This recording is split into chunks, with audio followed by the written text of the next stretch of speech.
उसके बाद work pattern क्या है? वर्क पैटर्न में एक कि आपका वर्क पैटर्न किस किस्म का है। देखिए, एक तो आप एज ए मैनेजर आपका वर्क पैटर्न ऐसा है कि आप अपना वर्क खुद जनरेट करते हैं, और एक वर्क पैटर्न ऐसा है कि आपका वर्क कोई दूसरा जनरेट करके देता है। जैसे मिसाल के तौर पे जब आपको प्रोजेक्ट मैनेजमेंट में एक्सपीरियंस हो जाए, तो ये भी हो सकता है कि आप खुद से प्रपोज करें ऑर्गेनाइजेशन को कि इस ऑर्गेनाइजेशन में ये प्रोजेक्ट करने से ऑर्गेनाइजेशन को ये बेनिफिट्स मिलेंगे और ये रेवेन्यू को इन्हांस करेगा। तो ये सेल्फ जेनरेटिंग वर्क हो गया। और दूसरा तरीका ये होता है कि आपको सीनियर मैनेजमेंट बुला के कहती है कि जनाब याकूब साहब आप ये प्रोजेक्ट करें because this is important for the organisation and board of the directors has decided to execute this project। तो ये वर्क आपने जनरेट नहीं किया, बल्कि आपके लिए किसी और ने जनरेट किया। जब आप अपना वर्क खुद जनरेट करते हैं तो उसमें आपको ये आसानी होती है कि आप पेस को कंट्रोल कर सकते हैं। यानी जब आप देखते हैं कि आपकी तबीयत ठीक नहीं है, आप सोशली ज़्यादा एंगेज हैं, शादियों का मौसम है, आप क्या करते हैं कि आप अपने लिए जो वर्क जनरेट करते हैं उसके पेस को स्लो कर देते हैं, because velocity is in your own control.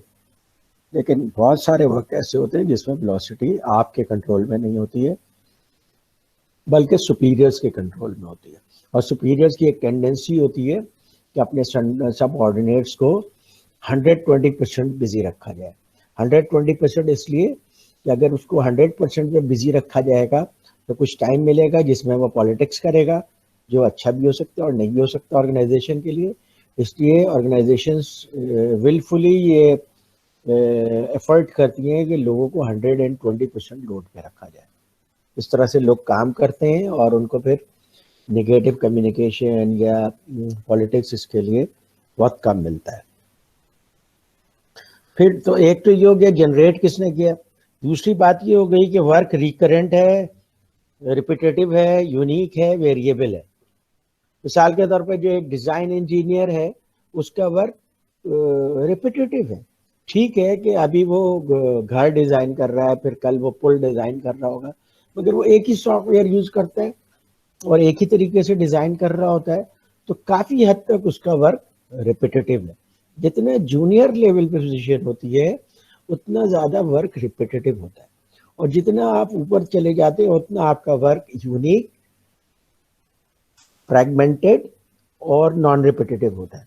ठीक है, तो नए नए काम करने पड़ते हैं आपको, और यही आपका एक्सपोजर होता है। इसी वजह से आपका जो है वो सॉलिड एक्सपीरियंस सॉलिड होता है। फिर आपके काम में अनसर्टेनिटी कैसी है, कितनी है। जितनी लोअर लेवल की पोजीशन होती है उतना ज़्यादा स्ट्रक्चर्ड काम होता है, जितने अपर लेवल की पोजीशन होती है उतना ज़्यादा अनस्ट्रक्चर्ड काम होता है। जैसे चीफ एग्जीक्यूटिव का काम क्या होता है, वो फ्यूचर के लिए काम करता है। Future is uncertain, no one has seen that future.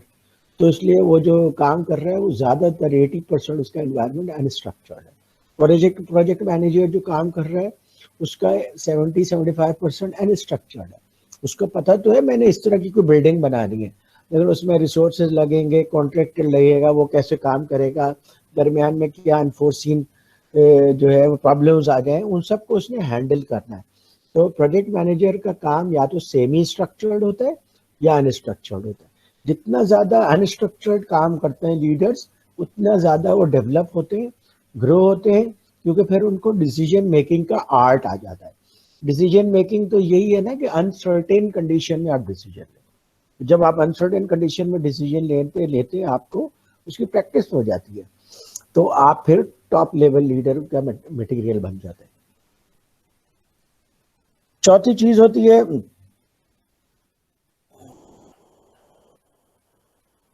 कि आपके काम में कितना सस्टेन्ड अटेंशन चाहिए। ठीक है, बास काम ऐसे होते हैं उसमें पूरा फोकस चाहिए होता है, सस्टेन्ड अटेंशन चाहिए होता है, पर्टिकुलर टाइप की पर्सनैलिटीज होती है। जैसे जो साइंटिस्ट होते हैं वो किसी प्रोजेक्ट में काम कर रहे होते हैं तो उनको उसकी सस्टेन्ड अटेंशन चाहिए होती है, वो दिन रात काम कर रहे होते हैं, उसके ऊपर लगे हुए होते हैं। वो एक पर्टिकुलर टाइप के लोग ही वो काम कर सकते हैं। हर कोई आदमी चाहे कि मैं साइंटिस्ट बन जाऊं और साइंटिस्ट की तरह काम करूं, तो बहुत सारे लोगों के नेचर से वो चीज़ अलाइन नहीं करती है। तो लेकिन बहुत सारे लोग जो है ना सस्टेन्ड फोकस के साथ काम करते हैं।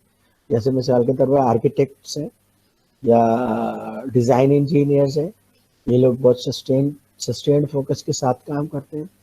प्रोजेक्ट मैनेजर्स के लिए सस्टेन्ड फोकस इसलिए डिफिकल्ट होता है कि उनका फोकस तो बहरहाल है कि उन्होंने ये प्रोजेक्ट कंप्लीट करना है, लेकिन सस्टेन्ड फोकस इसलिए नहीं होता कि उनके पास मल्टीपल चीजें आती रहती है। कभी ह्यूमन रिसोर्स का मसला आता है, कभी टेक्नोलॉजी का मसला आता है, कभी कॉन्ट्रैक्टर का मसला आता है, कभी सप्लायर का मसला आता है, कभी टॉप बॉसेस प्रोजेक्ट में चेंजेस चाहते हैं, कभी रेगुलेटरी प्रॉब्लम्स आते हैं।